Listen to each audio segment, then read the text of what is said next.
நிற்கிறார்கள். ஒரு கேள்வி கேட்பார்கள், மணல் அள்ளவில்லை என்றால் வீடு எப்படி கட்டுவீர்கள் என்று. நாம் தமிழ்நாட்டு மக்களின் மணல் தேவைக்கு மட்டும்தான் என் ஆற்றில் மணல் அள்ளப்பட்டதா? இந்த கேள்விக்கு பதில் இருக்கா? இல்லை, இல்லை. அருகில் இருக்க எந்த மாநிலங்களிலும் ஆற்று மணல் அல்ல தடை. என் மாநிலத்தில் இல்லை தடை.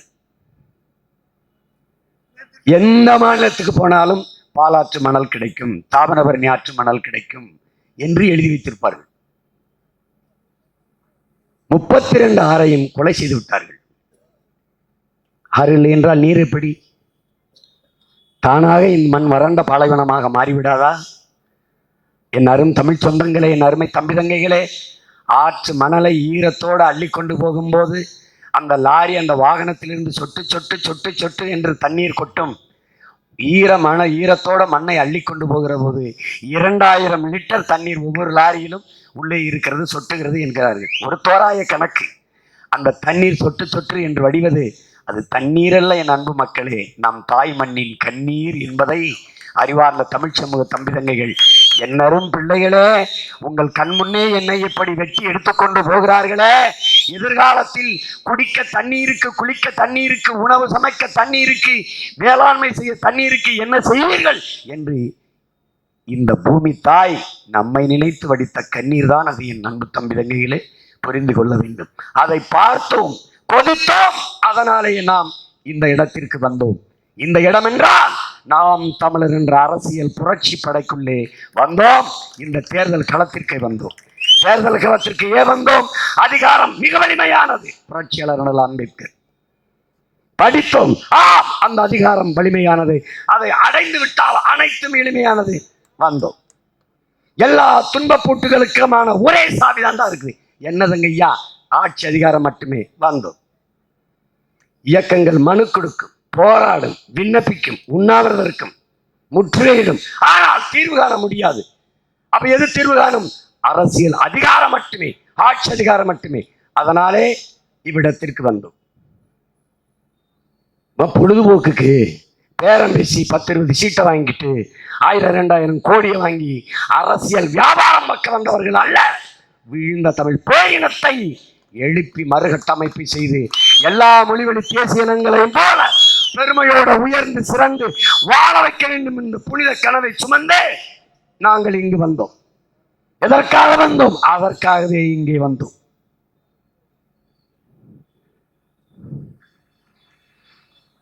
பார்த்தோம்,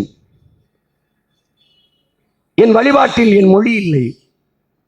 வேதனை ரொம்ப அருந்தினோம், அழுதோம். பார்த்தோம், என் வழக்காடு மன்றத்தில் என் தாய்மொழி இல்லை. பார்த்தோம், அறிவு கருவறையான பள்ளி கல்லூரியிலே என் தாய்மொழி வெளியேற்றப்பட்டு விட்டது. என் தாய் விரட்டி அடிக்கப்பட்டு விட்டாள்.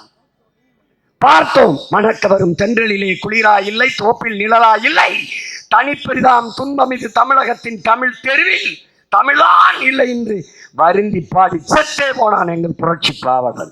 அவன் பாடி இறந்து எவ்வளவு காலம்? வீழ்வது நாமாக இருந்தாலும் வாழ்வது தமிழாக இருக்கட்டும். முன்வைத்த முழக்கத்தை முன்வைத்த பெருமக்கள் இன்னும் அதிகாரத்திலே. எங்கும் தமிழ், எதிலும் தமிழ் என்ற முழக்கத்தை முன்வைத்தவர்கள் இன்றும் அதிகார ஆட்சி கட்டிலே. எங்கே தமிழ்? எங்க இருக்குது? தமிழன் நாட்கள் இல்லை, நாட்டில் இல்லை, பேச்சில் இல்லை, மூச்சில் இல்லை, ஏட்டில் இல்லை, அதிகாரத்தில் இல்லை, பண்பாட்டில் இல்லை, பயன்பாட்டில் இல்லை, வழிபாட்டில் இல்லை, வழக்காடு மன்றத்தில் இல்லை. எங்கும் எம் தமிழ் இல்லை. இந்த நிலையை மாற்றி எங்கும் தமிழ், எதிலும் தமிழ். தமிழ் படித்தால் வேலை கிடைக்குமா? சோறு கிடைக்குமா? தமிழ் படித்தால் மட்டும்தான் தமிழ்நாட்டில் வேலை என்ற நிலையை உறுதி செய்யவே நாங்கள் இங்கு வந்தோம். அதற்காகவே வந்தோம்.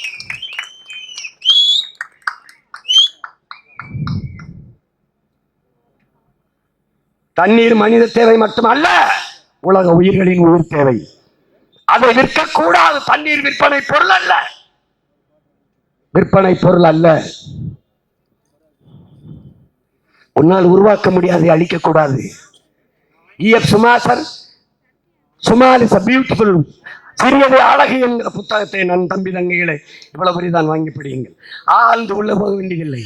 முதல் பக்கத்திலே எழுதியிருக்கிறான், உன்னால் உருவாக்க முடியாத ஒன்றை உனக்கு அழிக்கிற உரிமையை யார் கொடுத்ததுங்க?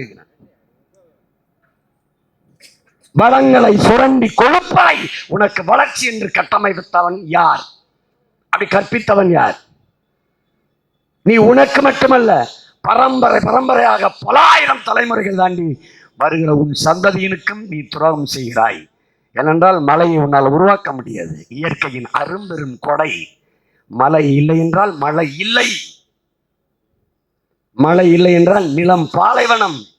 இந்த அடிப்படை அறிவற்ற மூடர்களிடத்திலே அதிகாரத்தை கொடுத்துவிட்டு என்னரும் மக்களே, முல்லையும் குறிஞ்சியும் முறைமையில் திரியின் நல் இயல்பு இழந்து நிலம் நடுக்குற்று பாளையனும் படிமம் கொள்ளும் என்று பல நூறு ஆண்டுகளுக்கு முன்னாடி நம்முடைய பாட்டன் இளம்பவடிகள் சிலப்பதிகாரத்திலே வடிட்டான்.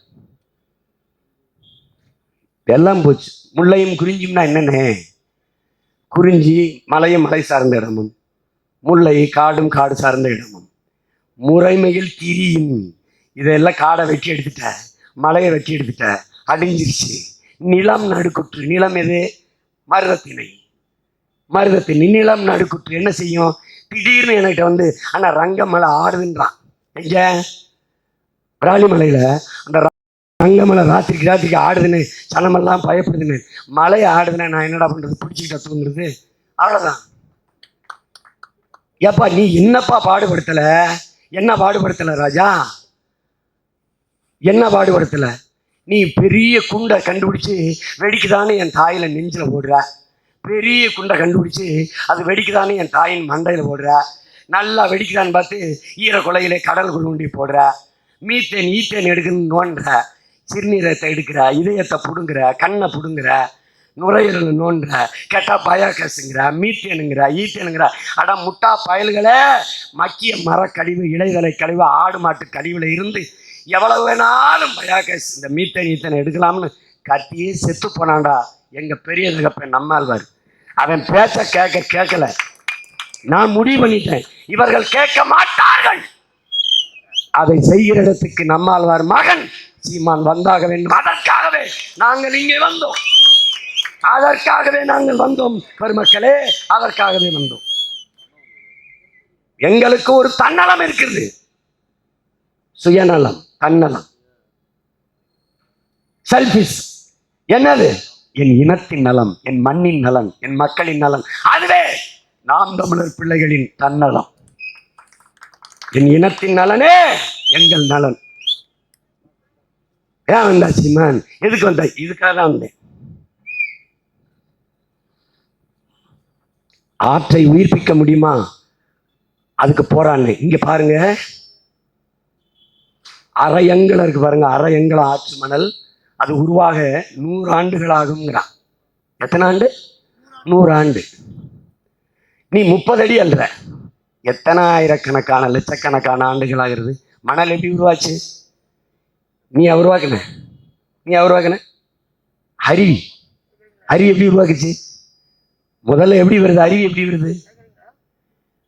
கடல் நீர், சூரியன் தந்தை, கடல் தாய், 2 பேர் இணைவில் நீராவியாகி மேலே போகுது. அப்படி மேலே போய் சுற்றிக்கிட்டே இருக்குது அந்த ஈர காற்று. மேகமாக முடியல. எல்லா வியர்வை, என் வியர்வை, உன் வியர்வை, விலங்குகளின் வியர்வை, மரங்களின் வியர்வை, பறவைகளின் வியர்வை எல்லாம் நீராவியாகி போய் அங்கே போய் சேருது. அப்போவும் அது மேகமாக முடியல. காற்று மண்டலத்தில் சுற்றி கொண்டிருக்கிற கரி தூசி எல்லாம் சேர்ந்து அப்படியே மேகமாக உருவெடுக்குது. அவரை யார் கொண்டு போறா? காற்று தள்ளிக்கிட்டு போகுது. அப்படியே அங்கே போய் தள்ளுது. நீ பார்க்கலாமே, மேகத்தை கலைச்சி கொண்டு வருது காற்று. எவ்வளோ பெரிய வேலை செய்யணும் ஒவ்வொருத்தனும் உனக்காக. நீ ஒன்றும் புரியுறதில்ல. போகுது. போய் அங்கே யார் அவரை தடுக்கிறது? ஸ்டாப். அங்கே ஒரு டிராஃபிக் போலீஸ் இருக்கார். அவர் யார்? அவர் தான் ஹில் பிரேக். அவர் தான் மலை முகடு.